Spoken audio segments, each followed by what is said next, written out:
Welcome to the Fairways and Day Trader Show. I'll be doing a NFL mock draft for the Las Vegas Raiders, and it'll be a 7 round fast draft speed. Uh, and the Raiders are my team. Raiders are my favorite team, and we. I feel like I know them very well. I know them ins and outs of what positions they need filled, what ones they've already filled, ones where they have a little weaker uh, players at, and players where I think maybe contrary to a lot of people that they'll be okay on as long as they fixed other areas. And to me, one of the biggest areas of need is right tackle. DJ Glaze is a player for me that I have not been very fond of him. Last year, I made it very clear in social media posts and replies, and that I wanted Armand Membu as the Raiders' #1 pick last year. Instead, they took Genty.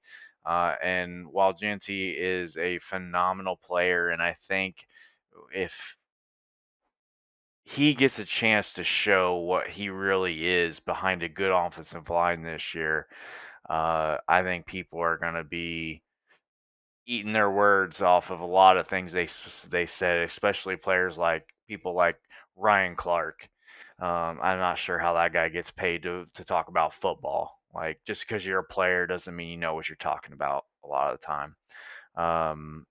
And Aston Janty is a beast, but he needs an offensive line, and running backs that don't have an offensive line, um, it shows. So first overall pick. Um, the Las Vegas Raiders are not trading these picks. And as you look at some of these offers, they're not really at all in what the Raiders are going to do. And it's Fernando Mendoza. He's the best processor. He's the best pre-snap. He's got the size. He's got the strength. And Fernando's putting on a little bit of muscle weight since he's been done playing at IU. It's kind of good to see, and hopefully that translates maybe into a little bit better arm strength. I think that'll help him a lot if he can put a little bit more zip on some of his throws while keeping his accuracy. Um, because that's he's not known to have a big strong arm, but he's got a good enough arm. But if he's able to build enough strength to add a little bit of arm strength, that'll be great for him. Because he's got the accuracy, he's got the pre-snap acumen, and he processes things well when given the opportunity to go through progressions, and it definitely shows when you watch him in the red zone. So I always pause this draft around pick 25 just to kind of see what players are available. And a bummer there, Cade McDonald kind of came off the board. He's a player that the Raiders would have been eyeing at 36 here. Uh, Omar Cooper is another player that they would have been eyeing. Wow, Caleb Downs 15. That ain't happening on this planet. Uh, like I said, Omar Cooper was a player, and him I don't think has a good chance to fall to 36, but Cade McDonald does. If he can get past, I think Cleveland, Chicago, Buffalo, um, and Houston, there's a good chance that he falls in this draft. And you can see the Chargers kind of traded up for and in front of the Raiders here at 36. But as I look at players that they may want to trade up for, um, it's known that they did a top 30 with Casey Concepcion, so there's some interest there. Christian Miller, there's some interest there. He had a top 30 visit. Denzel Boston was also the same. I thought they might meet with Jacob Rodriguez, and I don't think he ended up being on that top 30 list. Neil McNeil Warren's a player for them too as well. Chris Johnson was a top 30 guy. They did. So I don't really see the need to really go up. And if I was, it would be for uh, KC Concepcion. Um, so we're just going to kind of see how this goes. We'll resume it, and I'll try to see if I can pause this closer to 30. Um, So Casey Concepcion goes off for the Bills. Not really a player that I'm going to risk trading up at all. So we're just going to let this kind of run. So I have one offer, and the players that I think they would want here would be Denzel Boston, Emmanuel McNeil Warren, Chris Johnson, and that's probably about it right here of these players that are available. So let's take a look at that trade offer. So we would move back from 36 to 42. Um, but we would also get pick 73 while giving up 117. And I think that's a really good pick because that's about a 30 slot, or actually more like almost a 30 slot difference there. Um,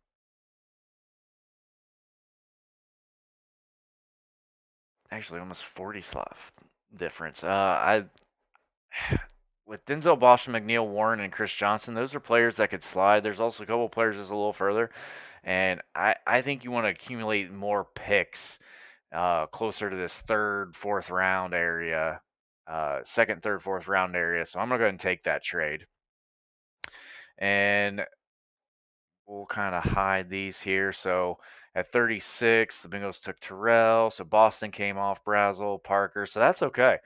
So for me here, I'm not going to fall back to 52, and 72 is too far.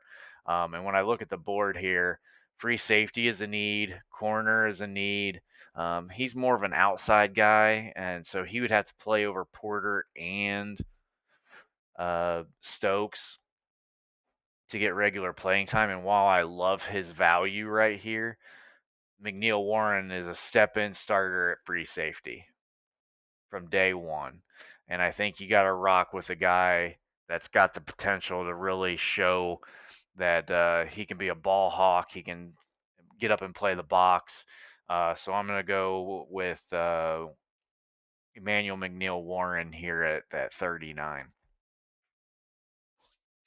overall player on the board. So kind of comes back to our 67 pick. Now remember, we also gained another pick, and I'm not going to be interested in that trade since I already made a trade here. So we got pick 73.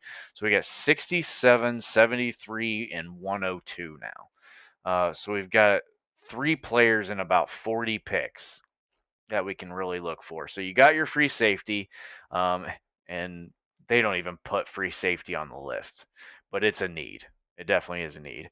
And guard, I do not think that is a big need right now. Offensive tackle is more of a need. That right tackle spot I talked about. Wide receiver I talked about. Defensive tackle is a spot that we kind of need. Uh, Linebacker maybe two in a sense. A late tight end option is what we kind of be looking at. So when I'm looking here at 67, Lee Hunter's here. We weren't able to get um, a Caden McDonald with that first pick. Keontae Scott's a slot corner, so that's kind of in play. Could you go slot corner and then free safety and really take care of that secondary? Halton's a player, but they really need a bigger run stuffing type nose tackle, so I don't really think they'll be on him. Bell's not really a player that I think fits what they want to do. Try, as Joe say, a Trier's a good play, good piece. Jacoby Lane at wide receiver, who I think is kind of being slept on a little bit. I think he can um, do some stuff with a quarterback like Fernando with those back shorter throws and high point and footballs for him. That's one of the things that Fernando's really good about is putting ball on spots for players that they like it. And Jacoby Lane is one of those types of players. But I would almost rather see them wait and maybe go with like Elijah Surratt maybe or something, or Malachi Fields and go that way. Um, Kind of a tough spot here, but when I kind of look at, what's going to be left from a slot corner spot, it's Malik Muhammad, Chandler Rivers for me, or those are kind of the main slot corner guys left. And I think I'm going to kind of take care of this slot corner role and free safety and kind of go a little outside the box here with Keontae Scott at 67.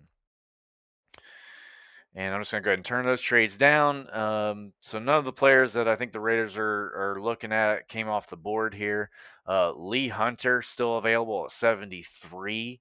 Um, it is an option. Only thing I don't love about him is he doesn't have a lot of lower body explosion. His broad jump and his vert just is not very good. He's got decent hand size, well, below average hand size, but average arm length is what I was referring to, with an 80 3/4 wingspan. And I think when it comes down to it, if you're looking at defensive tackle, it's really uh, Dominique Orange or Lee Hunter. Uh, and I know he didn't do any testing or anything like that, but uh, arm length, a little bit bigger hands. I think he's got more raw power and explosion. Dominique Orange does, um, and I don't think he's necessarily going to be available at 102.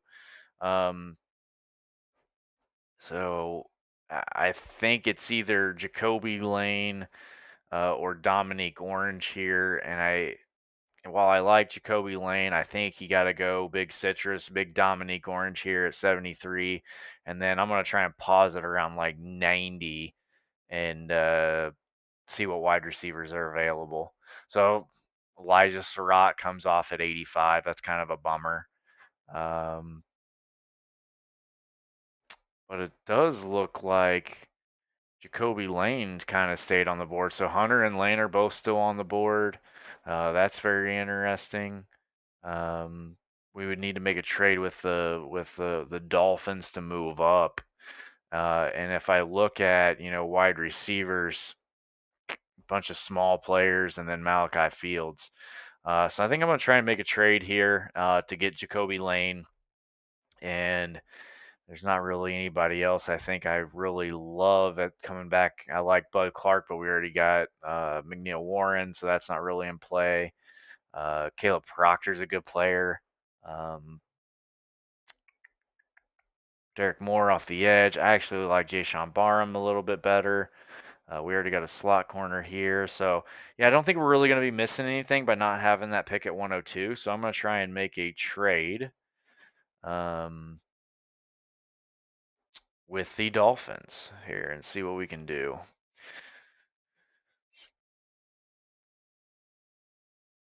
Okay, so let's see if I offer 175. Not quite there yet. What if I offer like a fifth or a sixth? Does seventh work? Seventh works. Now all I gotta do is give up 175.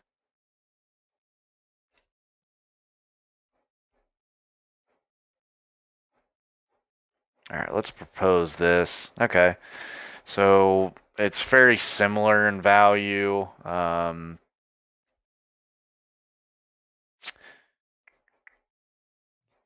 All right, so they go ahead and kind of take that. So that's going to give us Jacoby Lane. We'll reject that trade, and we're going to lock in Jacoby Lane with his size um, and his ball skills. So he's 6'4", 200. Awesome hand size. Love that from a big wide receiver. Uh, Good arm length, nothing great, but just good. 4.47 is good speed. He's explosive. Lower body shows off in the broad and the vert. Um, and I think you're going to see a lot of very good high pointed balls for Jacoby Lane.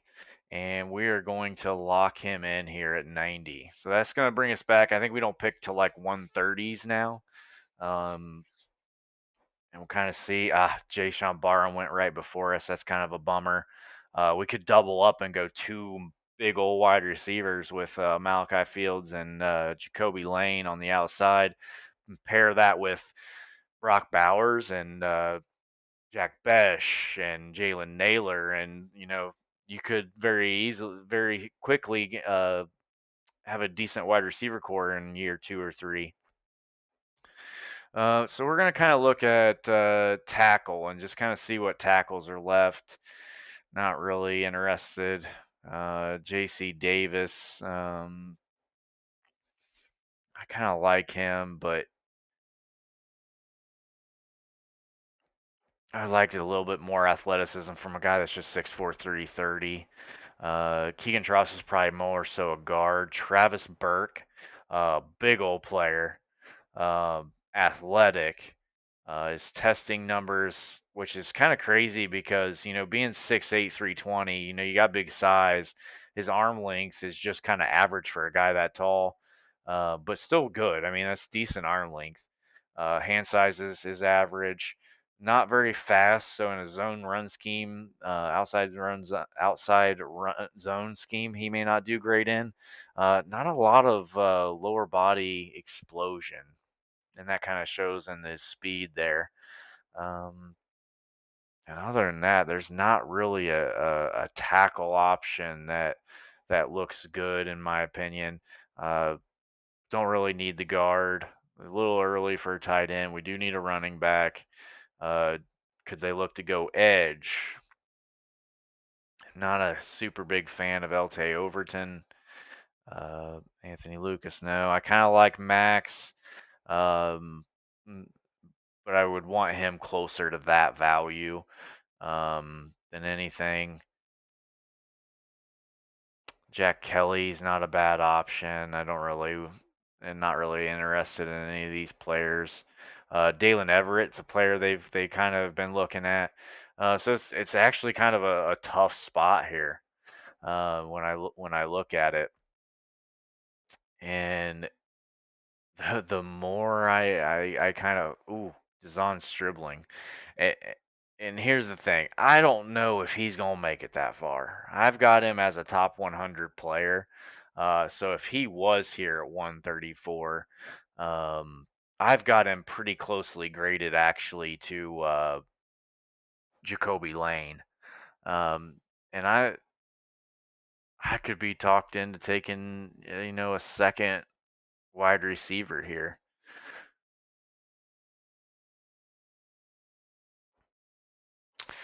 But I think we're going to kind of stick um, and go with a guy that I've got graded a little bit better than this. And I think with Dazon Stribling, if he's available, you just got to take him there. Daylon Everett would be a player I'd hope would make it all the way, and I don't think that he did. All right, so we got 185, we've got 185, 208, and 219 left as picks. We really need to focus on running back. Is there anything as far as a tackle left? We could take Travis Burke here at 185 and have him compete with DJ Glaze. And I think he's more of a center guard.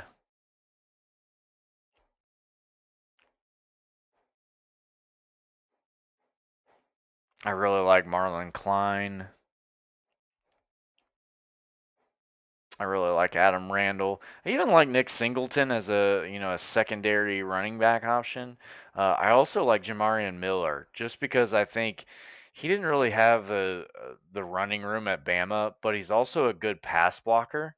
Um, and that's what you kind of want to take a little pressure off of Genty and on third down. But I think Travis Burke here is kind of a player that for the potential upsides and we really do need somebody to compete at tackle. And so I'm going to lock in Travis Burke here at 185. All right, so that leaves us with just two picks remaining. Marlon Klein is a player I love. Adam Randall is a player that I love.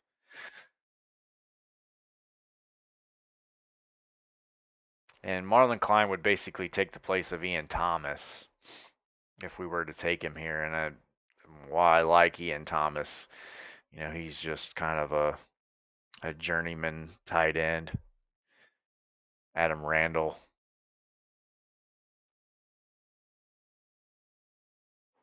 Is there any defensive guys left?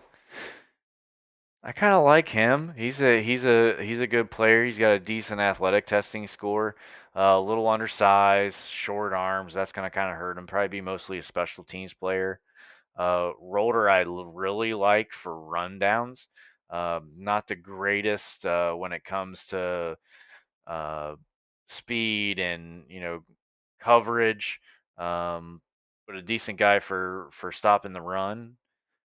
Would be a good special teams guy. Eric Gentry's kind of a unicorn. He's 6'7", 220 at linebacker. That's wild. Uh, Barton also was a guy that's probably if he would have came out a year or so before, he would have got drafted sooner, but he chose to stay and uh, didn't really help his cause out a whole lot.